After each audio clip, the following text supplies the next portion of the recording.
Alright, it's time to feed the feeders.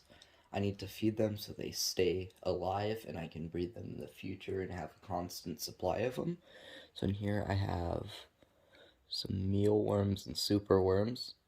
In here I have dubia roaches. So I am going to give them an apple